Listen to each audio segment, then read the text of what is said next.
Hey, this is John Carlos, and I'm here with a look at the Diamond Select action figure of Chronic from Jay and Silent Bob Strike Back.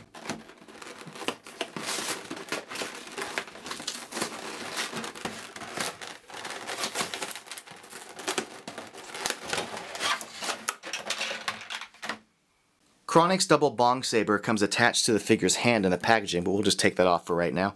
And this figure's got some pretty strong articulation, starting with a good ball-jointed head, ball-hinged shoulders, basic elbow joints, and then basic wrist joints. He doesn't have a cut at the waist, but the mid-torso cut allows for a good range of motion upwards. You've got the hinge at the foot that goes forward and back and then outside to side. Double knee joints, a boot cut, and I always appreciate a good boot cut. I kind of prefer it to the thigh cut because it's hidden better. And then you got the ankle joint, which not only goes forward and back but has the side swivel. And I dig a good side swivel. I think it's one of the best kind of newer inventions of articulation in the last few years. Now, his head sculpt turned out pretty good, I think. There's a lot of personality here. The way he's kind of like nudging his mouth to the side. He does make kind of cartoonish expressions like that. It's got a lot of good Jay-ish swagger to it. The lip is painted well, even though it's missing a little kind of skin section. His lip's got some skin paint right there on the bottom lip. No big deal. The way his cheek is sculpted, to kind of the way the muscle is moving with the mouth looks great. Eye paint is good. The eye mask looks pretty good. I like the personality here, and I also like the way the hair is sculpted. Haha, words, I use them. Yeah, the rest of his little helmet looks good. And the paint on this figure, it's pretty basic, but it works. Like, he's mostly white, but the red paint on the shorts, the red paint on the boots, the gloves look good. The gold separation on his belt between the gold and black looks great, and the sculpt on his buckle looks good as well. But yeah, the belt is well painted. The Chronic logo on his chest is, screen accurate and looks good. It's clean paint. And then the actual sculpt of all the fabric on here looks great. The wrinkling around the wrists, the shirt, the way it kind of bunches in areas. I got no complaints as far as the design of this figure goes. I think they did a great job with it. Now, his bong saber looks pretty good too.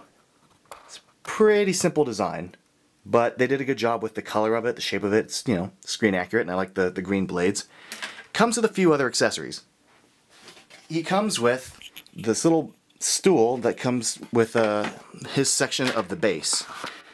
Bluntman and Chronic each have this little base that in the film, connects. Well, no, the base here connects.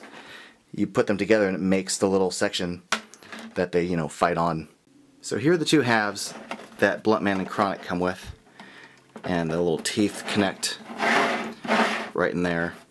Once you've assembled the two pieces, you'll see a little gap in the middle. That little slit is for this cardboard piece, which has artwork on both sides, which is perfect because when this rotates in the film, it's got the same kind of computer monitor on both sides.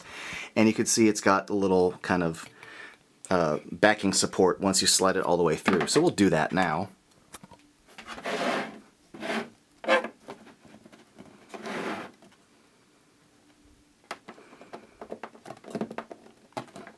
And yeah, it gets held in there pretty good, like it feels pretty sturdy.